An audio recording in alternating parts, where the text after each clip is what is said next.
I'm going to show you how to easily create architectural models in Sketchup, and we're starting right now. Hey everyone, I'm Ding. Welcome to another video. If you want to learn more about VRAY and Sketchup, start now by subscribing. Click that bell so you won't miss any upcoming uploads. To show you how to easily create architectural models in Sketchup, we are going to recreate this model. These are the floor plans of that model. Let's project the walls of the ground floor plan. We can easily project those walls by using a Sketchup plugin, the 1001-bit tools. Let's go to the extensions menu. And here is the 1001-bit tools plugin. Scroll further to walls and partitions, and finally vertical wall. I have done a video on how to use this plugin. Please click the link in the descriptions below. These are now the projected walls that was created by the plugin. Let's turn this into a single solid object. Pre-select all these walls. Go to the Tools menu, scroll down to Solid Tools, and click Union. I've done a video on how to use the Solid Tools. Please check out the link in the descriptions below. This is now a single object. Now let's create a solid plenum. Plenum is the space between the ceiling and the floor above. From this point, let's create a rectangle. Select, go to Edit menu, and turn this into a group. Double left click on the mouse and apply Push-Pull. The distance at 0.35 meter. Let's trim this object. Again, we will use the Solid Tools. We pre-select the cutting tool. This will be the cutting tool. Click Ctrl and select the second object. Go to the Tools menu and Trim.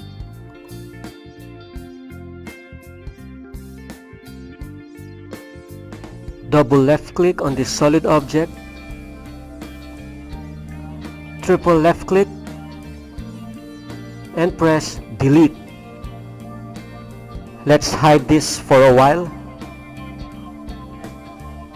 And here is our plenum, easily created by using the Solid Tools.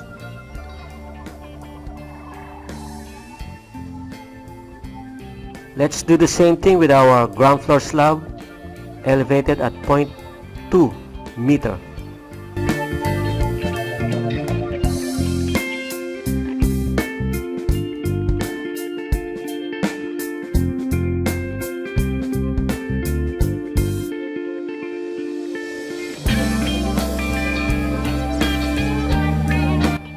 Let's unhide these walls again for a moment and check out what we have just created.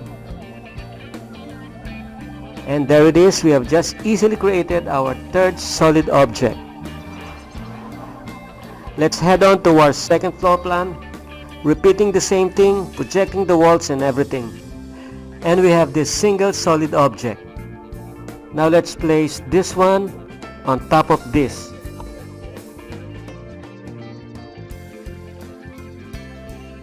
We are ready to create our roof, and here's an easy way. Let's create a rectangle from this point.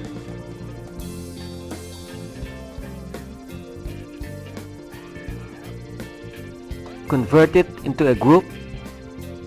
Double click, apply Push-Pull, and align this face with this edge.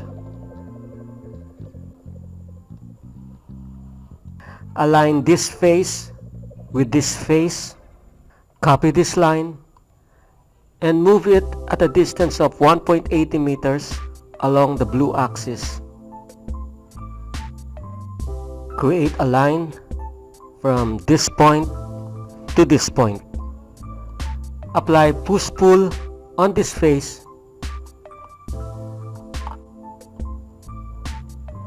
and double left click. Let's intersect these two objects, this one and this one. So I will move this object along the red axis, double left click. Let's pull this face once again.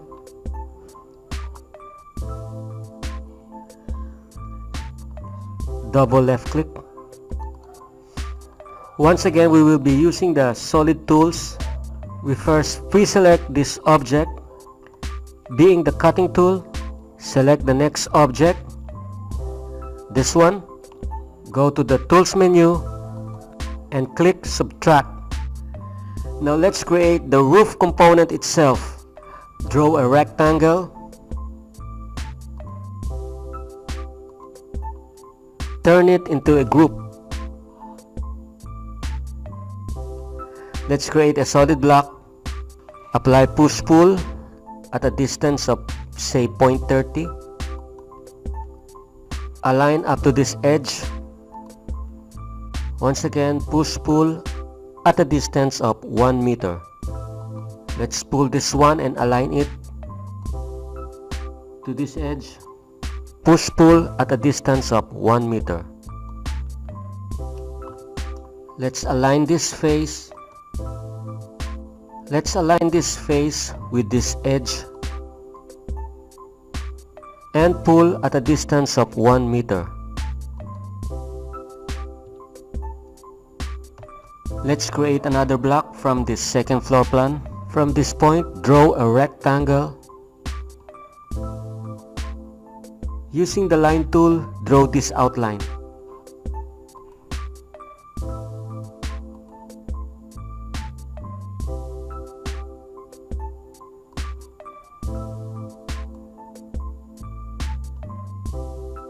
Select these lines.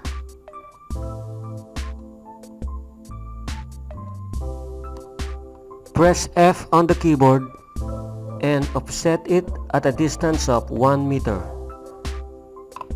Let's pull this line a little to the left. Let's delete this face and this face. Double click. Let's make a solid object out of this face. This one's good. Using this point as our reference, let's move this block to this other point of reference. Once again, let's do a solid tools operation. Pre-select this block and then select this roof component. Go to the tools menu and click subtract. Again, we have just easily created our roof component using the solid tools. Again, use the 1001 bit tools to create openings on the walls for our doors and windows. I have done a video on this one. Please check out the link in the descriptions below. We're done with these openings. We add our window and door components.